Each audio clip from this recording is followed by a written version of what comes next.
इतनी बेशी सोच वाले हैं, उन्होंने हमेशा प्रयास किया कि ज्यादा से ज्यादा लोगों को अकोमोडेट किया जाए, ज्यादा से ज्यादा फर्स्ट टाइमर्स को मौके दिए जाएं। दुनिया भर के प्रोग्राम्स उन्होंने चलाए, इंटरेक्टिव सेशंस उन्होंने चलाए, और वो आज से इस चेयर पे थोड़ी बैठे हैं, उनका अपना अनुभव है।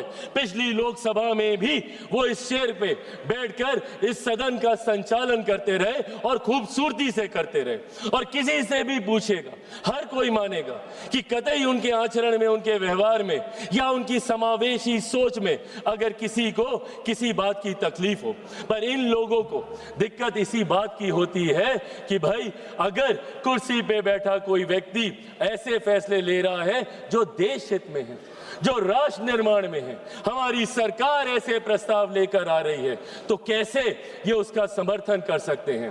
आज पूछिए इनको किस बात की तकलीफ है मेरी सरकार से। इस बात की तकलीफ कि आज राष्ट्रीय स्तर पर ही नहीं, अंतर्राष्ट्रीय स्तर पर मेरे प्रधानमंत्री के नेतृत्व में हम लोग हर सेक्टर में आगे बढ़ने का हम लोग काम कर रहे हैं। किस बात की तकलीफ है? मैंने बाबा साहेब का जिक्र किया। जब मैं इनसे सवाल पूछता हूं कि आपने क्या किया, हमारी सरकार ने प्रधानमंत्री जी के नेतृत्व में बाबा साहेब से जुड़े हुए जितने 5 स्थल थे, भले मऊ में उनकी जन्मभूमि हो या दिल्ली में जहां पे उनका निवास था, या चैत्य भूमि हो या दीक्षा भूमि हो, या लंदन में जहां पे उन्होंने उच्च शिक्षा हासिल की, उन तमाम जगहों को तीर्थ स्थल के तौर पर हम लोगों ने विकसित करने का काम किया। अलग अलग योजनाओं के माध्यम से गरीबों को मुख्य धारा के साथ जोड़ने का काम किया।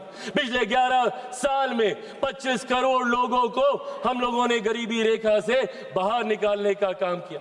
देश की एक बड़ी आबादी को घर घर राशन पहुंचाने का काम किया ताकि उनके हाथ में ज्यादा पैसे बच सके। उनकी प्रति व्यक्ति आय को बढ़ाने का हमने काम किया।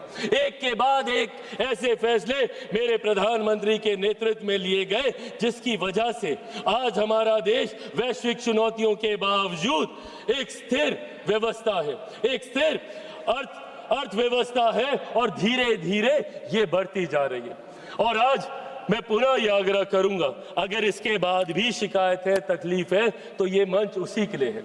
आए हम सब मिलकर इस मंच का इस्तेमाल करें, ज्यादा से ज्यादा समय यहाँ पे काम होने दें। मेरे नेता, मेरे पिता निरंतरता में लंबे समय तक इस सदन के सदस्य रहे। उनसे मैंने आचरण सीखे, उनसे मैंने परंपराएं सीखी, उनसे मैंने यहाँ की कार्यशैली सीखी। बट जिस तरीके का आचरण आज मैं देख रहा हूँ, ये हम सबको याद रखने की जरूरत है कि कोई व्यक्ति अजर अमर होकर नहीं आता है। आज हम हैं, कल कोई और आएगा, पर जो दूसरा कल आएगा वो आपका मूल्यांकन कैसे